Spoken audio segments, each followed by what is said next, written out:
Hello and welcome again to our YouTube channel. In today's video from the Photoshop series, we are going to add on little step more on the puzzle texture effect. We are going to see how to change the color and the texture of the contour of the puzzle pieces.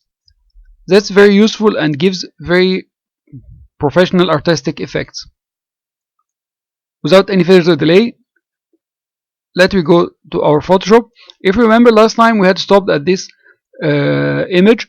We had increased the image resolution from the image size. You can find this in details in our previous video. I'll link it below, and you can find it on our blog. We are detailing the steps step by step and where to find the settings and so on. We had changed the resolution to 600 pixels per inch, and we had marked it here to keep the original size, which is 3000 by 4000 pixels.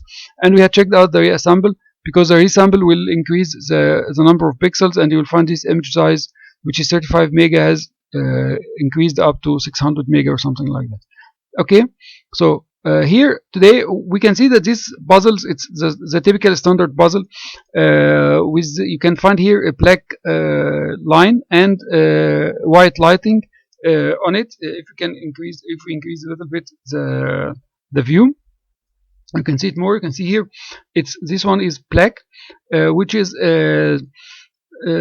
I'll be showing you maybe a little bit further. I'll showing you more details about it. It's like if you bring a piece of paper and you push it with a piece of metal from behind and so on. And you look from the front side, you will find that it is protruding or coming a little bit effect of the pushing of the piece of metal from behind, or even your nail from behind the paper, and that's how Photoshop is making this effect using the style of the bevel and emboss, which is adding to it some lighting. So the structure is this one. It's dark from here. We are using the black side, and they're using the white light from here.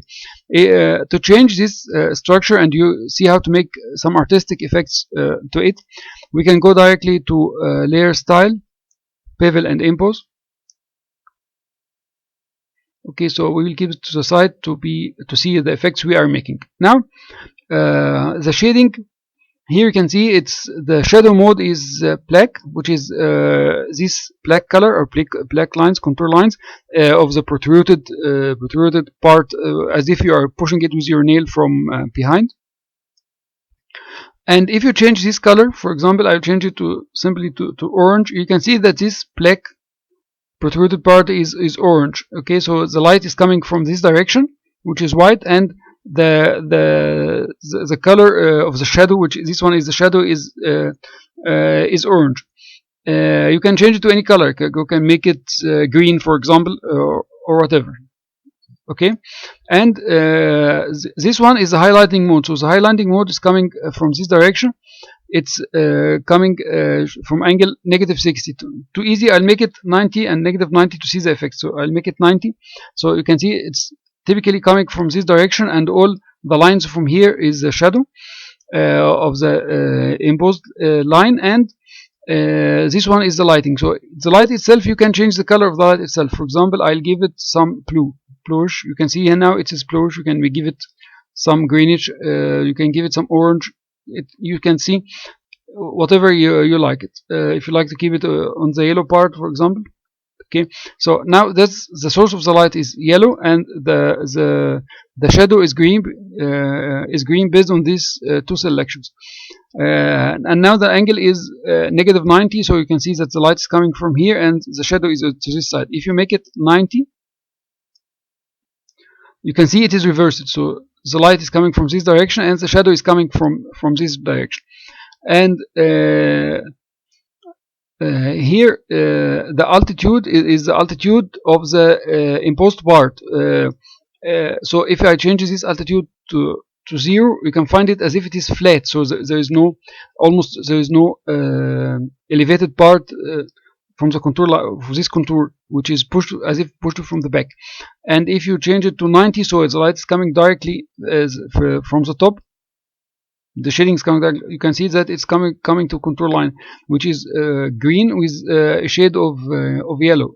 So if you change this yellow, for example, here to orange, you will find that it is a little bit, or change it to black, you will find that the shading the shading little bit of the green is changing, but we will keep it again as it was to our yellow. Okay, now you can have the same effect of changing if I return again to 30 degree, to make it 45 for example degrees, a little bit changing than it was previously. Okay, 45 degrees, and you can have the effect of the angle of the shading as 90 degrees. You can reverse it also from here, from the structure reversing. So if you make it up and down, you will find it is having the same effect of the reversing. These settings of the structure itself, of the imposed lines, you can change it from the depths.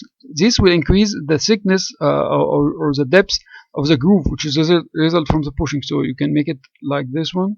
You can see it is increasing as if you are pushing it more from the back side. Okay, the minimum is 1, as if it is just a shadow from the back side. I don't believe it's having a negative effect, so whatever negative, if you put even negative 100, you cannot reverse it to make it opposite. So the minimum, we can make it 67 for example, like this one. So size also affects the size of the structure, also affects the harden of the color. So if you increase it, you can see the color, its size as if it is widening, and its color is deepening inside. Okay, so all these are effects that will help you to make some artistic look of your picture. Okay, so if you make it like this for example, and we came to the altitude, we make it 90. You can see that if, as if you are adding some contour lines, you are dividing your picture with it, and then we change it the size. You can see this will be disappearing now. Okay, you can increase it. You'll find it. You are thickening the lines from here. Okay, and here you have the opacity of these lights which are coming. So like this, you will also soften the lines and or increase it.